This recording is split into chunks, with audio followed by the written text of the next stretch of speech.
क्या आपने कभी सोचा है कि जो चेहरे कभी हर फिल्म में दिखते थे आज अचानक पर्दे से ऐसे गायब क्यों हो जाते हैं? वो एक्टर्स जो कभी करोड़ों दिलों पर छा जाते थे आज गुमनामी की जिंदगी जी रहे हैं, बिना लाइमलाइट, बिना सम्मान और बिना किसी पहचान के।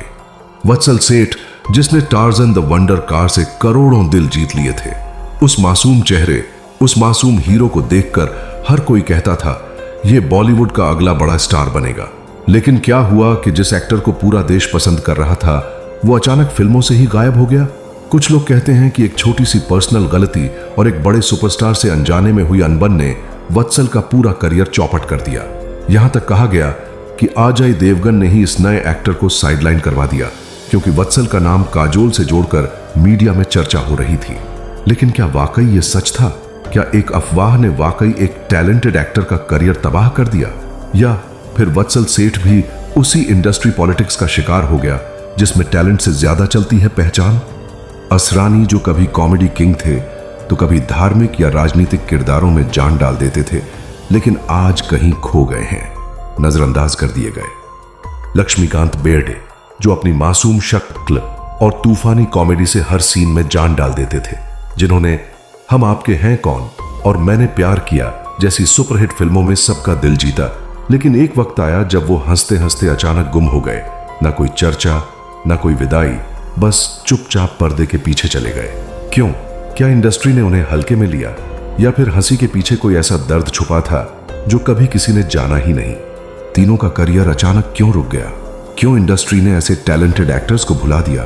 क्या वाकई एक किस्मत का खेल था, या फिर इंडस्ट्री की अंदरूनी राजनीति, गुटबाजी और नेपोटिज्म ने इन्हें किनारे कर दिया?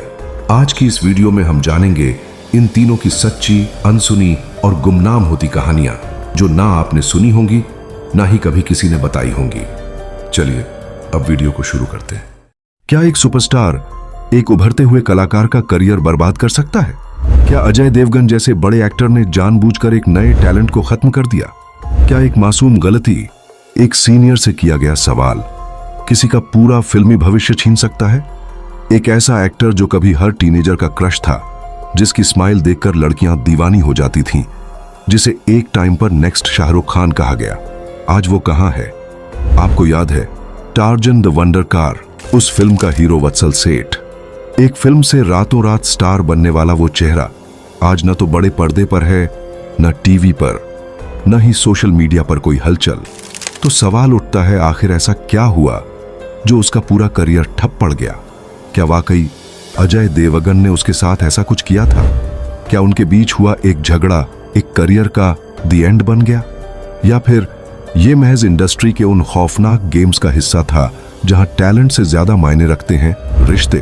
तो चलिए इस कहानी को शुरू करते हैं वहीं से जहां यह सपना पलने लगा था। वत्सल सेठ का जन्म 5 अगस्त 1980 को मुंबई में हुआ। एक सिंपल फैमिली, कोई फिल्मी बैकग्राउंड नहीं। उनका झुकाव एक्टिंग की तरफ नहीं था, बल्कि कंप्यूटर साइंस में उनका जबरदस्त इंटरेस्ट था।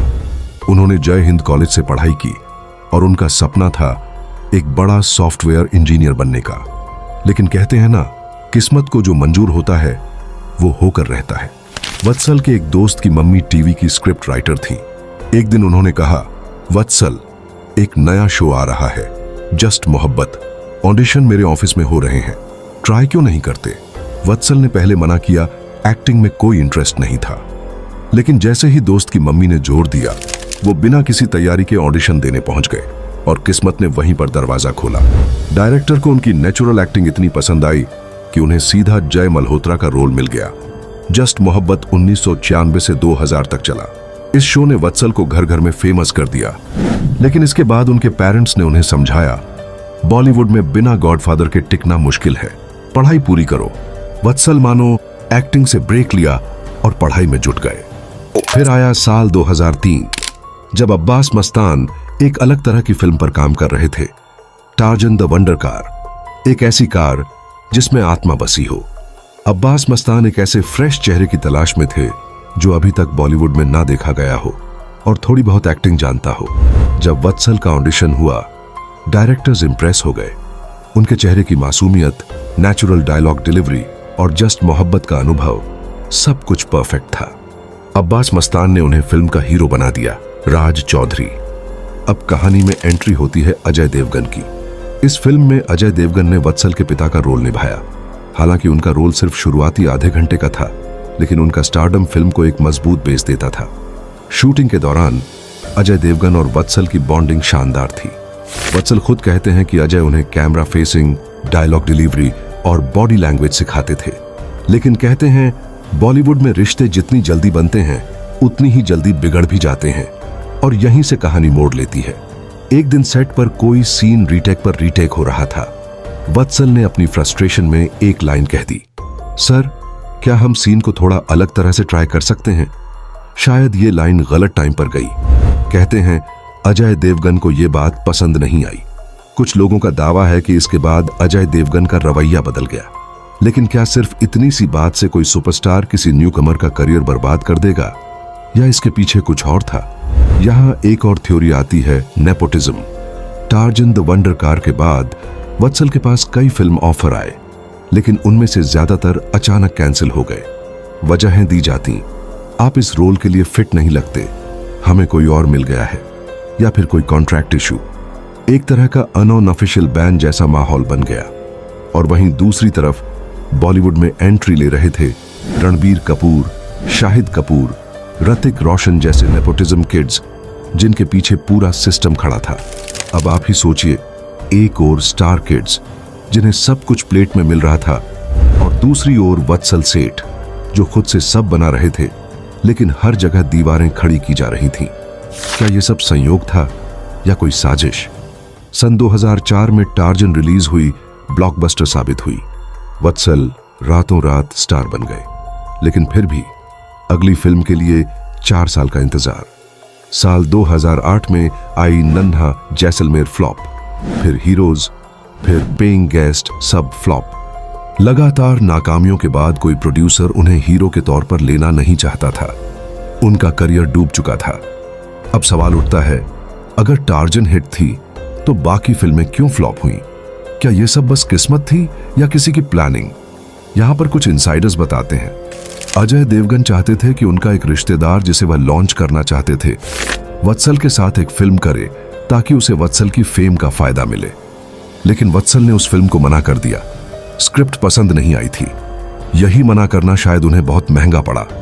उसके बाद इंडस्ट्री ने धीरे धीरे उन्हें साइडलाइन करना शुरू कर दिया। वत्सल ने आखिरकार फिल्मों को अलविदा कहा और वापस टीवी की दुनिया में लौट आए। 2014 में एक हसीना थी में जबरदस्त नेगेटिव रोल निभाया शौर्य गोयन का। 2017 में हासिल, 2019 में यह रिश्ता है प्यार के। यहां तक तो सब ठीक था। इन्हीं दिनों उन्हें एक्ट्रेस इशिता दत्ता से प्यार हुआ और 2019 में दोनों ने शादी कर ली। आज वत्सल एक्टिंग से पूरी तरह दूर हैं। उन्होंने अपनी कंप्यूटर साइंस की नॉलेज का इस्तेमाल कर एक कंपनी शुरू की, पंक्चुअलिटी। अब वह फैमिली मैन हैं, एक बेटे के पिता हैं और एक और बच्चे के आने की तैयारी कर रहे हैं। कभी जो स्टार बनता था, अब वह सोशल मीडिया पर शांत लेकिन खुश है। लेकिन इस कहानी का सबसे बड़ा सवाल आज भी बाकी है। अगर वत्सल सेठ को दूसरा चांस मिला होता तो क्या वो आज बॉलीवुड के टॉप स्टार्स में होते? और क्या वाकई अजय देवगन ने अपने गुस्से में किसी की किस्मत को मसल दिया, या ये सब सिर्फ नेपोटिज्म का खेल था जिसमें बिना गॉडफादर कोई जीत ही नहीं सकता? आप क्या सोचते हैं? नीचे कमेंट करके बताइए। और अगर ऐसी ही सच्ची अनसुनी कहानियां आप और जानना चाहते हैं तो इस वीडियो को लाइक करें, चैनल को सब्सक्राइब करें और बेल आइकन दबाएं। चलिए अब बात करते हैं असरानी के बारे में। क्या आपको पता है कि एक ऐसा एक्टर जिसने अपनी कॉमेडी से करोड़ों लोगों को गुदगुदाया, असल में बनना चाहता था एक शांत, अकेले में रंगों से खेलने वाला पेंटर? क्या आप जानते हैं कि जिस इंसान ने हमारी फिल्मों को हंसी का तोहफा दिया, वही इंसान अपनी असल जिंदगी में कई बार आंसुओं से भीग चुका है? क्या आपको यकीन होगा कि जो इंसान राजेश खन्ना और संजीव कुमार जैसे आइकॉनिक सुपरस्टार्स का करीबी रहा, वही शख्स धीरे धीरे फिल्म इंडस्ट्री के हाशिए पर पहुंचा दिया गया? लेकिन उससे पहले, अगर आप बॉलीवुड की ऐसी अनसुनी और दिलचस्प कहानियां सुनना चाहते हैं तो जल्दी से हमारे चैनल को सब्सक्राइब कर लीजिए और इस वीडियो को लाइक करना ना भूलिए। आपके सपोर्ट से ही हम और भी शानदार कहानियां लेकर आते रहेंगे। तो चलिए अब शुरू करते हैं। ये कहानी है गोवर्धन असरानी की, जिन्हें पूरी दुनिया असरानी के नाम से जानती है। एक ऐसा कलाकार जो कॉमेडी के पीछे छुपे गहरे दर्द को जीता रहा। एक ऐसा इंसान जो दिल से पेंटर था, लेकिन किस्मत ने उसे बना दिया बॉलीवुड का सबसे प्यारा कॉमेडियन। आज हम उसी असरानी की कहानी को फिर से सुनेंगे, लेकिन इस बार और करीब से और गहराई से। गोवर्धन असरानी का जन्म 1 जनवरी 1941 को एक सिंधी परिवार में कराची में हुआ, जो अब पाकिस्तान में है। उनके पिता वहां एक व्यापारी थे। परिवार अच्छा चलता था, लेकिन जब 1947 में देश का बंटवारा हुआ तो जैसे लाखों लोगों की किस्मत बदल गई। असरानी का परिवार भी उस तूफान में बह गया। सिर्फ 6 साल की उम्र में असरानी ने वो मंजर देखा जो किसी बच्चे को नहीं देखना चाहिए। बंटवारे का खून, चीखें, भागती ट्रेनें और हर तरफ डर। कराची छोड़कर उन्हें जयपुर आना पड़ा, जहां उनके पास न पैसा था, न घर, न कोई पहचान। वो कहते हैं ना, कुछ जख्म दिखते नहीं हैं, लेकिन पूरी जिंदगी साथ चलते हैं। असरानी का बचपन एक नए शहर में, नए हालात में बीता, जहां हर दिन एक संघर्ष था। स्कूल, दोस्त, भाषा, सब कुछ नया था। और शायद यहीं से उनके अंदर एक कलाकार जन्म लेने लगा, जो अपनी हकीकत से भागकर रंगों और कहानियों की दुनिया में खो जाना चाहता था। उनके पिता चाहते थे कि असरानी कोई ठीक ठाक नौकरी करे, जैसे सरकारी बाबू या कोई बिजनेस चलाए, लेकिन असरानी को किताबों से ज्यादा दिलचस्पी होती थी, स्केचिंग, पेंटिंग और रंगों से।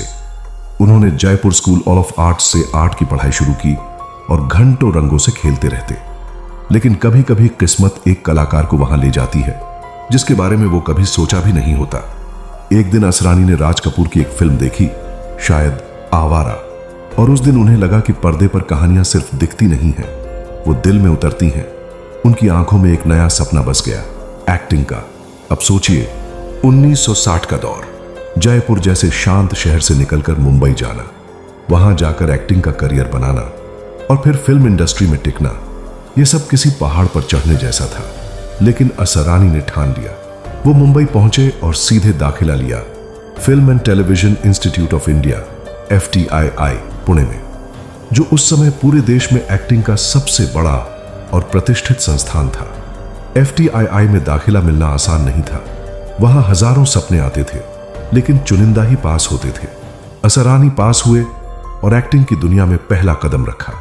क्या आप जानते हैं, FTII के उस दौर में उनके साथ पढ़ते थे शत्रुघ्न सिन्हा, डैनी, जया भादुरी और बाद में ओमपुरी भी वहीं से निकले। यहां असरानी ने एक्टिंग की सिर्फ तकनीक नहीं सीखी, उन्होंने सीखा कि कैसे एक सीन के पीछे इंसान की सोच, भावना और दर्द छुपा होता है। और मजे की बात यह है कि FTII में पढ़ने के बाद असरानी को इतना पसंद किया गया कि उन्हें वहां एक्टिंग टीचर भी बना दिया गया। यानी एक छात्र से गुरु बनने का सफर इतना जल्दी, यह सिर्फ काबिलियत से ही मुमकिन था। 1967 में असरानी को पहली बार एक फिल्म मिली, हरे कांच की चूड़ियां। यह रोल बहुत छोटा था, फिल्म भी बहुत ज्यादा नहीं चली, लेकिन उस फिल्म ने असरानी के दिल में एक उम्मीद जरूर जगा दी कि वो सही रास्ते पर हैं। इसके बाद उन्होंने कई फिल्मों में छोटे छोटे किरदार निभाए, कभी नौकर, कभी दुकानदार, कभी दोस्त या पड़ोसी। हर किरदार में वे पूरी जान झोंक देते थे। भले ही स्क्रीन पर सिर्फ 2 मिनट हों, लेकिन वे उस 2 मिनट को यादगार बनाने की कोशिश करते। बॉलीवुड में उस दौर में एक टाइप कास्टिंग होती थी, हीरो, हीरोइन, विलन और बाकी सब सपोर्टिंग। असरानी को अक्सर हीरो के दोस्त का टैग दे दिया जाता था, लेकिन सोचिए कितना मुश्किल होता है हर बार खुद को साबित करना, जब लोग आपको सिर्फ साइड रोल समझें। फिर भी असरानी ने कभी हार नहीं मानी। उनकी कॉमिक टाइमिंग, उनके एक्सप्रेशंस और उनकी मासूमियत ने धीरे धीरे उन्हें दर्शकों के दिलों में जगह दिलानी शुरू की। 70 के दशक की कई फिल्में थीं जहां दर्शक असरानी के सीन का इंतजार करते थे, क्योंकि उनके आने से फिल्म में एक ताजगी आ जाती थी। उनकी कॉमेडी सिर्फ हंसाने के लिए नहीं होती थी, उसमें एक सादगी होती थी, एक अपनापन। फिल्म इंडस्ट्री में जब तक कोई मजबूत सहारा न मिले, आगे बढ़ना बहुत मुश्किल होता है। असरानी की जिंदगी में ये सहारा बने 2 महान कलाकार, राजेश खन्ना और संजीव कुमार। राजेश खन्ना ने न सिर्फ असरानी की काबिलियत को पहचाना, बल्कि उन्हें अपने कई प्रोजेक्ट्स में शामिल किया। बावर्ची, अमार प्रेम, नमक हराम, इन फिल्मों में असरानी ने वो रोल किए जो भले ही साइड में थे, लेकिन यादगार बन गए। राजेश खन्ना के साथ उनकी बॉन्डिंग ऑन अ स्क्रीन ही नहीं, ऑफ स्क्रीन भी खास थी। वो असरानी को एक भरोसेमंद साथी मानते थे और अक्सर अपनी टीम में रखते थे। दूसरी तरफ थे संजीव कुमार, जिनके साथ असरानी की दोस्ती और भी गहरी थी।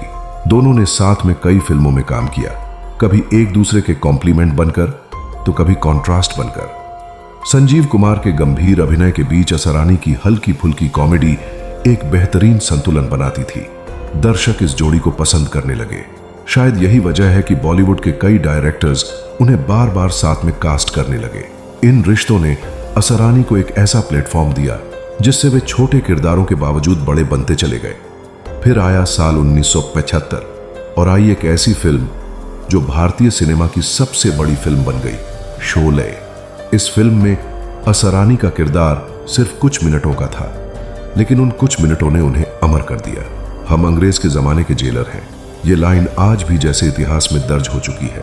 कैसे असरानी ने उस किरदार को निभाया, उनकी आंखें, उनका हाव भाव और वह मजाकिया डर जो उनके चेहरे पर था, वो सब मिलकर एक आइकॉनिक सीन बन गया। उस समय के डायरेक्टर्स कहते हैं कि असरानी के उस छोटे से रोल ने शोले में कॉमेडी का वो तड़का लगाया जो फिल्म को और भी रंगीन बना गया। सोचिए, एक फिल्म जिसमें धर्मेंद्र, अमिताभ, अमजद खान जैसे दिग्गज हों और वहां भी असरानी अपनी छाप छोड़ जाते हैं। यही असरानी की असली ताकत थी, कम समय में भी खुद को अमर कर जाना। 1970 और 80 का दशक असरानी के करियर का स्वर्णिम समय था। ऐसा लगता था कि हर दूसरी फिल्म में असरानी जरूर नजर आते थे, कभी पुलिस वाले के रोल में, कभी स्कूल मास्टर, कभी पड़ोसी, कभी रिश्वतखोर बाबू, लेकिन हर बार वे अपने अंदाज से दर्शकों को हंसा देते थे। उनकी लोकप्रियता का ये आलम था कि कई निर्माता और निर्देशक फिल्मों की स्क्रिप्ट लिखते वक्त यह सोचते थे यह रोल असरानी के लिए फिट होगा। असरानी ने तकरीबन 400 से ज्यादा फिल्मों में काम किया और उनमें से ज्यादातर में उनका रोल भले ही छोटा रहा हो, पर उनकी उपस्थिति फिल्म को हल्का और मनोरंजक बना देती थी। उनकी कॉमेडी सिर्फ सिचुएशनल नहीं होती थी, उसमें सामाजिक व्यंग्य भी होता था। उनका हर डायलॉग, हर एक्सप्रेशन लोगों को सीधा हंसी तक नहीं, दिल तक ले जाता था। लेकिन ये ऊंचाइयां एक समय के बाद धीमी होने लगी। 90 का दशक असरानी के लिए मुश्किलों भरा रहा। बॉलीवुड की दिशा बदलने लगी थी, नई पीढ़ी आ रही थी, नई तरह की कॉमेडी आ रही थी। गोविंदा, जॉनी लीवर और परेश रावल जैसे नए कॉमेडियन उभर रहे थे। असरानी जैसे पुराने कलाकारों के लिए स्क्रीन स्पेस सिकुड़ने लगा। वो दौर ऐसा था जब असरानी के पास रोल्स तो थे, लेकिन वो पहले जैसे नहीं थे, न स्क्रीन टाइम, न ही स्क्रिप्ट में दम। कई बार उन्हें ऐसे किरदार ऑफर होते जो सिर्फ भीड़ में एक चेहरा बनकर रह जाते। एक ऐसा कलाकार जिसने सैकड़ों फिल्मों में अपने नाम से हंसी बटोरी थी, अब सिर्फ नाम मात्र का हिस्सा बनकर रह गया। असरानी ने कई बार इंटरव्यू में कहा कि वो वक्त उनके लिए बहुत मानसिक रूप से चुनौतीपूर्ण था। जब लोग आपको देखकर मुस्कुराना छोड़ दें तो एक कॉमेडियन के लिए उससे बड़ा दुख और क्या हो सकता है। लेकिन फिर भी असरानी टूटे नहीं। उन्होंने खुद को नए जमाने के हिसाब से ढालने की कोशिश की। 90 के दशक के अंत में असरानी ने एक चौंकाने वाला फैसला लिया राजनीति में आने का। उन्होंने कांग्रेस पार्टी का दामन थामा और सोचने लगे कि अब वे पब्लिक सर्विस के जरिए देश के लिए कुछ करेंगे। शुरुआत में सब कुछ नया और जोश से भरा था। उन्होंने चुनावी कैंपेन में हिस्सा लिया, लोगों से मिले, रैलियों में भाषण दिए। लेकिन जल्द ही असरानी को एहसास हुआ कि राजनीति की दुनिया एकदम अलग है। यहां जो दिखाई देता है वही सच नहीं होता। यहां तालियां भी मिलती हैं और चुपचाप धोखा भी। वो सच्चाई, वो इमोशन जो सिनेमा में होता था, राजनीति में कहीं नहीं था। कुछ ही समय में असरानी ने खुद को वहां से दूर कर लिया। उन्होंने ये स्वीकार किया कि राजनीति उनके स्वभाव के लिए नहीं बनी है। मैं एक कलाकार हूं, मेरा काम लोगों को हंसाना है, भाषण नहीं देना। और वे वापस लौट आए वहीं जहां से वे चले थे, कैमरे की दुनिया में। 2000 के बाद असरानी ने एक बार फिर फिल्मों में वापसी की। उन्होंने कई नई पीढ़ी के स्टार्स के साथ काम किया। हेरा फेरी, चुप चुप के, भूल भुलैया, मलामाल वीकली जैसी फिल्मों में। अब वे सीनियर एक्टर के रूप में नजर आते थे, पिताजी, पंडित, प्रिंसिपल जैसे रोल्स में। लेकिन उनकी कॉमिक टाइमिंग अब भी वैसी ही थी, बिल्कुल सटीक, बिल्कुल नेचुरल। टीवी और वेब की दुनिया में भी उन्होंने अपनी जगह बनाई। कई धारावाहिकों में वे नजर आए, कभी गेस्ट के तौर पर, कभी कैरेक्टर रोल में। असरानी आज 80 पार कर चुके हैं। उनका शरीर शायद उतनी एनर्जी ना दिखा पाता हो, लेकिन उनके चेहरे की मुस्कान और आवाज की मिठास आज भी वही है। वे कभी किसी अवार्ड शो में दिख जाते हैं, कभी किसी वेब सीरीज में, और जैसे ही स्क्रीन पर आते हैं वही पुराना असरानी लौट आता है जिसे देखकर लोग अनायास मुस्कुरा उठते हैं। अब एक सवाल हमारे जहन में उठता है, क्या वाकई असरानी को बॉलीवुड ने वो इज्जत दी जिसके वे हकदार थे? 400 से ज्यादा फिल्मों में काम करने वाला एक्टर, जिसकी कॉमेडी पर पूरा देश हंसा, जो हर घर का जाना पहचाना चेहरा बना, क्या उसे बस कॉमेडियन कहकर सीमित कर देना सही है? सोचिए, एक ऐसा कलाकार जिसने अपने करियर की शुरुआत ही एक संघर्ष से की, जिसका परिवार कराची से उजड़कर जयपुर आया, जिसने पेंटर बनने का सपना छोड़ एक्टिंग का रास्ता चुना, जिसने FTII जैसे संस्थान से निकलकर खुद को साबित किया, जो हर फिल्म में चाहे छोटा हो या बड़ा अपनी छाप छोड़ जाता था। उस कलाकार को शायद ही कभी लीड रोल मिला, उसे शायद ही कभी बेस्ट एक्टर की कैटेगरी में नामांकित किया गया। उसकी फिल्मों को भले ही ब्लॉकबस्टर कहा गया हो, लेकिन उनके योगदान को क्या वैसी ही ब्लॉकबस्टर इज्जत मिली? क्या कॉमेडी करना आसान होता है? लोग अक्सर कहते हैं कि ट्रेजेडी करना आसान है, लेकिन लोगों को हंसाना सबसे मुश्किल काम है। और असरानी ने यह काम पूरे जीवन किया, ईमानदारी से, पूरे दिल से। उन्होंने एक समय में 10-10 फिल्मों की शूटिंग की, एक ही दिन में 3 सेट्स बदले, लेकिन उनकी एनर्जी कभी कम नहीं हुई। उन्होंने अपने किरदारों को कभी दोहराया नहीं, हर बार कुछ नया लाए, कुछ अनोखा किया। आज जब हम फिल्मों के बारे में बात करते हैं तो हम हीरोइन, हीरो और विलेन का नाम लेते हैं, लेकिन असरानी जैसे कलाकार वो नींव हैं जिन पर पूरी फिल्म टिकी होती है। बॉलीवुड में कई ऐसे कलाकार हुए जिन्हें उनकी मृत्यु के बाद पहचाना गया, लेकिन असरानी उन चंद खुशनसीब कलाकारों में से हैं जिन्हें जिंदा रहते हुए भी दर्शकों का प्यार मिला। शायद उन्हें उतने अवार्ड्स नहीं मिले, शायद मीडिया ने उन्हें कभी पहले पन्ने पर नहीं छापा, शायद फिल्मी पार्टियों में वे स्पॉटलाइट में नहीं रहे, लेकिन जो चीज उन्हें मिली वो हर किसी को नहीं मिलती। लोगों का सच्चा प्यार, उनकी कॉमेडी में ठहराव था, मासूमियत थी और एक क्लास था जो आज के दौर में कम दिखता है। वे आज भी जब किसी शो में आते हैं तो लोग खड़े होकर ताली बजाते हैं, क्योंकि वे जानते हैं कि ये वो चेहरा है जिसने हमारे बचपन, हमारी यंग एज और यहां तक कि आज भी हंसने की वजह दी। तो अगली बार जब आप कोई पुरानी फिल्म देखें और उसमें असरानी नजर आए तो थोड़ा रुकिए, उन्हें ध्यान से देखिए, उनके हाव भाव, उनका एक्सप्रेशन, उनकी टाइमिंग। शायद तब आपको महसूस होगा कि ये सिर्फ कॉमेडियन नहीं बल्कि एक परफेक्शनिस्ट कलाकार थे। और अगर आप भी ये मानते हैं कि असरानी को सिर्फ हंसाने वाले कलाकार नहीं बल्कि एक सच्चे आर्टिस्ट के तौर पर याद किया जाना चाहिए, तो इस वीडियो को लाइक जरूर करें, कमेंट में अपनी पसंदीदा असरानी फिल्म का नाम लिखें और इस वीडियो को उन सभी लोगों के साथ शेयर करें जो सिनेमा से प्यार करते हैं, क्योंकि शायद किसी कलाकार को उसका असली सम्मान तब मिलता है जब हम सब मिलकर उसका जिक्र प्यार से करें। अब बात करते हैं लक्ष्मीकांत बेर्डे के बारे में। क्या आप जानते हैं कि जिस लक्ष्मीकांत बेर्डे को हम फिल्मों में कॉमेडी के लिए याद करते हैं, उन्होंने एक मराठी फिल्म डायरेक्ट भी की थी, और वो फिल्म थी दूसरी गोश्त, जिसमें उन्होंने एक्टिंग से ज्यादा कैमरे के पीछे काम किया। और ये भी बहुत कम लोग जानते हैं कि एक बार एक सुपरहिट फिल्म से उन्हें सिर्फ इसलिए निकाल दिया गया था क्योंकि प्रोड्यूसर को लगा कि उनकी कॉमेडी हीरो से ज्यादा भारी पड़ सकती है। अगर ये कहानी आपके दिल को छू जाए तो इस वीडियो को लाइक करें, शेयर करें और हमारे चैनल को सब्सक्राइब करना न भूलें, ताकि हम ऐसे ही अनसुने कलाकारों की कहानियां दुनिया तक पहुंचाते रहें। चलिए अब कहानी को शुरू करते हैं।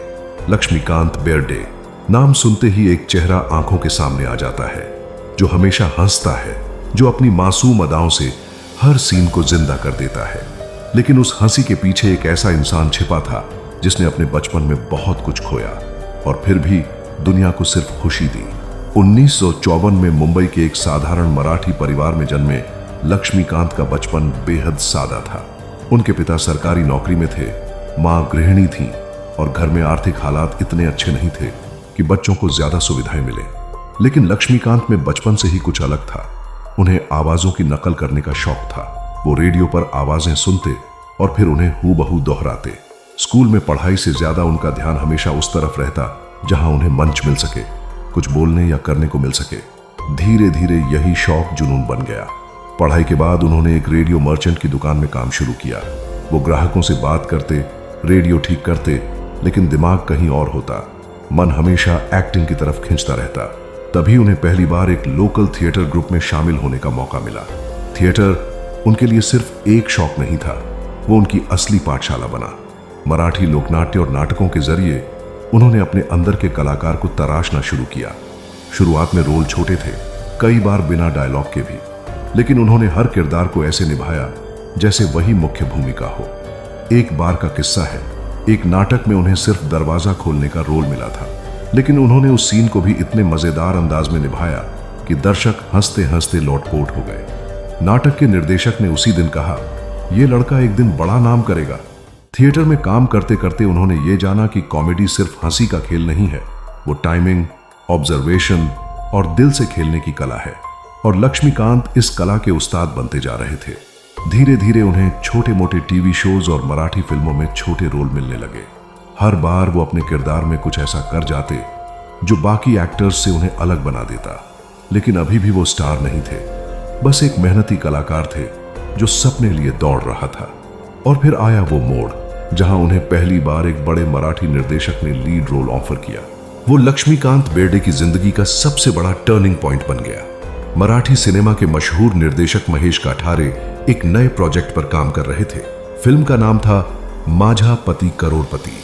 उन्हें एक ऐसे चेहरे की तलाश थी जो आम दिखे, लेकिन जिसकी कॉमिक टाइमिंग लाजवाब हो। और यहीं पर लक्ष्मीकांत बेर्डे का नाम सामने आया। पहली बार जब महेश काठारे ने लक्ष्मीकांत का स्टेज पर परफॉर्मेंस देखा, उन्होंने तुरंत फैसला कर लिया, यही है मेरा हीरो। और यूं लक्ष्मीकांत को मिला उनका पहला बड़ा मौका। फिल्म रिलीज हुई और दर्शकों ने उनकी परफॉर्मेंस को सिर आंखों पर बिठा लिया। वो हर डायलॉग, हर एक्सप्रेशन में इतना नेचुरल थे कि लगा ही नहीं वो कोई किरदार निभा रहे हैं। वो जैसे अपने आप को ही पर्दे पर उतार रहे थे। इसके बाद उन्होंने पीछे मुड़कर नहीं देखा। एक के बाद एक मराठी फिल्में की। दुनियादारी, अशी ही बनवा बनवी, बालाचे बाप ब्रह्मचारी, और फिर आई वो मराठी फिल्म जिसने लक्ष्मीकांत को हर घर का चेहरा बना दिया, एक डोंगा रयावर बसलेली मुलगी। इस फिल्म में उनके एक सीन की इतनी चर्चा हुई कि आज भी लोग उसे YouTube पर सर्च करते हैं। उसमें वो शादी के लिए लड़की देखने जाते हैं और बातचीत के बीच उनकी कॉमिक टाइमिंग इतनी जबरदस्त होती है कि खुद कैमरे के पीछे खड़ा डायरेक्टर भी हंसी रोक नहीं पाया। लेकिन यहाँ एक बात जाननी जरूरी है, लक्ष्मीकांत सिर्फ कॉमेडी ही नहीं करते थे, वो कॉमेडी में इमोशन लाते थे। वो अपने किरदारों को सिर्फ हंसाने के लिए नहीं निभाते थे, वो चाहते थे कि दर्शक उस किरदार से जुड़े, उससे खुद को देख सकें। और यही बात उन्हें बाकी कॉमेडियन से अलग करती थी। एक फिल्म में उन्होंने एक ऐसा किरदार निभाया जो गरीब है, मजाक करता है, लेकिन अंदर से टूट चुका है। एक सीन में जहां वो अकेले कमरे में बैठा होता है, कोई डायलॉग नहीं, सिर्फ चेहरे पर हंसी है और आंखों में आंसू। उस सीन को करने के बाद खुद लक्ष्मीकांत चुप हो गए थे। उन्होंने कहा, कॉमेडियन होना आसान नहीं होता, हमें सबसे ज्यादा छिपाना पड़ता है। लोग अक्सर सोचते हैं कि जो पर्दे पर हंसाता है वो खुद कितना खुश होगा, लेकिन बहुत कम लोग जानते हैं कि लक्ष्मीकांत बेहद शांत, निजी किस्म के इंसान थे। वो ज्यादा बोलते नहीं थे, शूट खत्म होने के बाद सीधे घर लौट जाते। एक बार एक पत्रकार ने पूछा, आप इतना हंसाते हैं, फिर ऑफ स्क्रीन इतने सीरियस क्यों रहते हैं? तो उन्होंने बस मुस्कुराकर कहा, क्योंकि मेरी असली जिम्मेदारी सिर्फ पर्दे तक है, जिंदगी थोड़ी अलग होती है। उनकी पर्सनल लाइफ में भी उतार चढ़ाव थे। बहुत कम उम्र में उन्होंने अपने पिता को खो दिया था। उस समय घर की जिम्मेदारी उन पर आ गई थी। माँ बीमार रहती थीं, छोटे भाई बहनों की पढ़ाई, सब कुछ उन्होंने अकेले संभाला। शायद इसीलिए वो कभी किसी से ज्यादा नजदीक नहीं हुए। उनके साथी कलाकार कहते हैं कि लक्ष्मीकांत हमेशा हंसते थे, लेकिन कभी किसी को अपने दर्द तक पहुंचने नहीं देते थे। ऐसे ही एक किस्से की चर्चा आज भी होती है। एक दिन शूटिंग के दौरान उनके घर से खबर आई कि उनकी मां ICU में हैं। सबने कहा, चलो शूट रोक देते हैं, लेकिन लक्ष्मीकांत ने कहा, नहीं, जब तक ये सीन खत्म नहीं होता मैं नहीं जाऊंगा। और उन्होंने पूरी एनर्जी के साथ वो सीन पूरा किया, जिसमें उन्हें सबको हंसाना था। कोई नहीं जान पाया कि उस समय उनके दिल में क्या चल रहा था। सीन खत्म होते ही वो चुपचाप गाड़ी में बैठकर अस्पताल चले गए।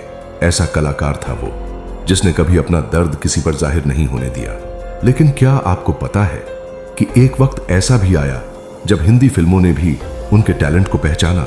जब मराठी सिनेमा में धूम मचाने के बाद लक्ष्मीकांत बेर्डे का टैलेंट अब हिंदी सिनेमा की नजरों में आने लगा था। और ये कोई मामूली नजर नहीं थी, ये वो दौर था जब सूरज बढ़ जात्या, हम आपके हैं कौन की तैयारी में थे। फिल्म में हर किरदार की कास्टिंग बेहद सोच समझकर की जा रही थी। सलमान खान, माधुरी दीक्षित, रीमा लागू, आलोकनाथ हर रोल में बड़े नाम थे और ऐसे में सूरज बड़जात्या को उस एक किरदार के लिए एक ऐसे चेहरे की तलाश थी जो घर में सबका चहेता हो, मासूम हो, लेकिन कॉमिक टाइमिंग भी जबरदस्त हो। और वहीं लक्ष्मीकांत बेर्डे की एंट्री हुई हिंदी फिल्मों में। उन्होंने लल्लू का किरदार निभाया, एक भोला भाला दिल से जुड़ा नौकर जो घर के हर सदस्य का प्रिय है। और यकीन मानिए, इस छोटे से रोल में भी लक्ष्मीकांत ने ऐसी छाप छोड़ी कि पूरे देश ने नोटिस किया। लोगों को याद है Lallu ji please don't mind वाला वो मासूम एक्सप्रेशन। हम आपके हैं कौन के बाद उन्हें साजन, सौदागर और मेरे सपनों की रानी जैसी कई फिल्मों में देखा गया। लेकिन सबसे दिलचस्प बात यह थी कि उन्होंने हिंदी फिल्मों में भी वही सादगी, वही इमोशनल कॉमेडी बनाए रखी जो मराठी सिनेमा में उनकी पहचान थी। लेकिन लक्ष्मीकांत कभी स्टारडम के पीछे नहीं भागे। उन्हें ऑफर्स आए, मुंबई में शिफ्ट होने के लिए भी कहा गया, लेकिन उन्होंने साफ कहा, अगर सिनेमा मुझे अपने शहर में रहने देता है तो मैं क्यों किसी ऊंची इमारत की चौथी मंजिल में कैद हो जाऊं। लोग हैरान थे, इतनी सफलता, इतना नाम, और ये इंसान आज भी लोकल ट्रेन से सफर करता है। लेकिन यही उनका कमाल था। उनके दोस्त बताते हैं कि जब भी वो मुंबई शूटिंग के लिए जाते तो खुद अपना बैग लेकर लोकल ट्रेन पकड़ते। न कोई स्टाइल, न कोई घमंड। कभी कभी लोग पहचान भी नहीं पाते थे कि ये वही लक्ष्मीकांत बेर्डे हैं जिनकी फिल्में हर सिनेमा घर में चल रही हैं। एक बार एक फिल्म के सेट पर उनके कोस्टार ने पूछा, सर आप कार क्यों नहीं लेते? तो उन्होंने मुस्कुराकर कहा, गाड़ी तो मिल जाएगी, लेकिन क्या वो भी मेरे साथ पुरानी गलियों की खुशबू लाएगी? और ये कोई शायरी नहीं थी, ये उनकी जिंदगी की सच्चाई थी। वो एक कलाकार थे जो इंसानियत से कभी अलग नहीं हुए। लेकिन अब जरा एक ऐसा पहलू जानिए जो बहुत कम लोगों को पता है। क्या आप जानते हैं कि लक्ष्मीकांत बेर्डे सिर्फ एक्टर ही नहीं थे, उन्होंने एक फिल्म डायरेक्ट भी की थी, मराठी फिल्म माझा छकुला। ये फिल्म उनके लिए बेहद पर्सनल थी, क्योंकि ये कहानी एक पिता और बेटे की भावनाओं के इर्द गिर्द घूमती है। और इसमें उन्होंने वो सब कुछ डाला जो वो खुद अपने बेटे को देना चाहते थे, प्यार, समझ और वो वक्त जो शायद कभी उनके पास नहीं रहा। कई लोग मानते हैं कि ये फिल्म उनका सबसे आत्मिक प्रोजेक्ट था। और सबसे बड़ी बात, इस फिल्म की स्क्रिप्ट भी उन्होंने खुद लिखी थी। एक ऐसे इंसान की कहानी जो हंसाता है, लोगों को जोड़ता है, लेकिन अंदर से बहुत गहराई से जीता है। लक्ष्मीकांत का डायरेक्शन उतना ही सहज और इमोशनल था जितनी उनकी एक्टिंग। उन्होंने कभी क्लैप बोर्ड या कैमरे के पीछे खड़े होकर चीखने का शौक नहीं रखा। वो चुपचाप अपने विजन को साकार करते। उनके करीबी बताते हैं कि सेट पर वो सबसे पहले आते और सबसे बाद में जाते। और कभी कोई जूनियर आर्टिस्ट अपनी लाइन भूल जाता तो वो डांटने के बजाय मुस्कुराते हुए कहते, कोई बात नहीं, आज भूल गए, कल याद रहेगा। इसीलिए वो सबके चहेते थे। लेकिन क्या ये सब देखकर आपको लगता है कि उन्हें कभी कोई दर्द नहीं हुआ होगा? असली कहानी तो अब शुरू होती है। हर कलाकार की जिंदगी में एक ऐसा मोड़ आता है जब तालियों की आवाजें धीमी होने लगती हैं, कैमरे कम दिखाई देते हैं, और जो इंसान कभी हर फ्रेम का हिस्सा था वो धीरे धीरे परछाई बनता चला जाता है। लक्ष्मीकांत बेर्डे के साथ भी कुछ ऐसा ही हुआ। वो कभी इंडस्ट्री का सबसे भरोसेमंद कॉमिक एक्टर थे। उनके बिना मराठी फिल्मों की स्क्रिप्ट अधूरी लगती थी। लेकिन अचानक से एक वक्त ऐसा आया जब उन्होंने स्क्रीन से दूरी बना ली। लोगों ने कहा वो थक गए होंगे, कुछ ने कहा शायद ऑफर्स मिलने बंद हो गए, लेकिन सच्चाई कहीं और थी। वो बीमार हो गए थे। बहुत कम लोगों को पता है कि लक्ष्मीकांत बेर्डे को किडनी की गंभीर बीमारी थी। उन्होंने कभी मीडिया से इसका जिक्र नहीं किया, ना कभी किसी इंटरव्यू में इसका फायदा उठाया, ना कभी किसी इवेंट में आंसू बहाए। उनके बहुत पुराने दोस्त बताते हैं कि जब वो डायलिसिस पर थे तब भी सेट पर वक्त पर पहुंचते थे। उनके चेहरे पर मुस्कान रहती थी, लेकिन अंदर से उनका शरीर हर रोज थोड़ा और कमजोर हो रहा था। एक बार एक रिपोर्टर ने उनसे पूछा, सर अब आपको स्क्रीन पर कम देखा जाता है, क्या आप रिटायर हो रहे हैं? तो उन्होंने सिर्फ इतना कहा, मैं रिटायर नहीं हो रहा, मैं आराम कर रहा हूं ताकि जब लौटूं तो पहले से भी ज्यादा दिल से अभिनय कर सकूं। ये बात उन्होंने अपने आखिरी इंटरव्यूज में से एक में कही थी। लेकिन शायद उन्हें खुद भी पता था कि अब पर्दे पर लौटना इतना आसान नहीं होगा। बीमारी ने उन्हें कमजोर जरूर किया था, लेकिन उनके आत्मा को नहीं। वो उन दिनों में भी छोटे छोटे थिएटर प्रोग्राम्स में जाते थे जहां उन्हें बुलाया जाता था। छोटे शहरों के मंचों पर बैठकर वो नए कलाकारों को देख मुस्कुराते थे। कई बार बच्चों को सीन करके दिखाते, जैसे कोई गुरु अपने शिष्य को समझा रहा हो। एक बार पुणे में एक फंक्शन में उन्होंने कहा, मैं अब ज्यादा बोल नहीं सकता, लेकिन अगर आप में से कोई मंच पर आकर एक्ट करना चाहे तो मैं देखूंगा। और उस दिन एक बच्चा उनके पास आया, घबराया हुआ, कांपते हाथों से। लक्ष्मीकांत ने उसका हाथ थामा और कहा, डर मत, मैं भी यहीं से शुरू हुआ था। ये लाइन आज भी उस बच्चे को याद है। वो कहते हैं, मेरे अभिनय की शुरुआत उस स्पर्श से हुई थी। ये था लक्ष्मीकांत बेर्डे, एक कलाकार नहीं, एक एहसास। और फिर वो दिन आया जब अचानक खबर आई कि लक्ष्मीकांत बेर्डे अब हमारे बीच नहीं रहे। 16 दिसंबर 2004 मुंबई के एक हॉस्पिटल से एक खामोश सी खबर आई, अभिनेता लक्ष्मीकांत बेर्डे नहीं रहे। कोई बड़ा इवेंट नहीं, कोई हाई प्रोफाइल कैंडल मार्च नहीं, बस सैकड़ों आम लोग थे जिनके चेहरों पर आंसू थे और होठों पर वही पुराना dialogue, Lallu ji please don't mind. उनके अंतिम संस्कार में न कोई स्टारडम का दिखावा था, न कैमरों की भीड़, लेकिन वहां एक ऐसा सन्नाटा था जो कह रहा था कि एक ऐसा इंसान चला गया जिसने हंसते हंसते जिंदगी जीना सिखाया। लक्ष्मीकांत ने बहुत कुछ छोड़ा, न कोई आलीशान बंगला, न विदेशी गाड़ियां, लेकिन जो छोड़ा वो शायद सबसे अमीर विरासत थी। मुस्कुराहटें, यादें और एक सच्चे इंसान की छवि। उनके बेटे अभिनय बेर्डे ने बाद में फिल्मों में कदम रखा और लोग कहते हैं कि उसकी आंखों में उसी मुस्कुराहट की चमक है जो उसके पिता के पास थी।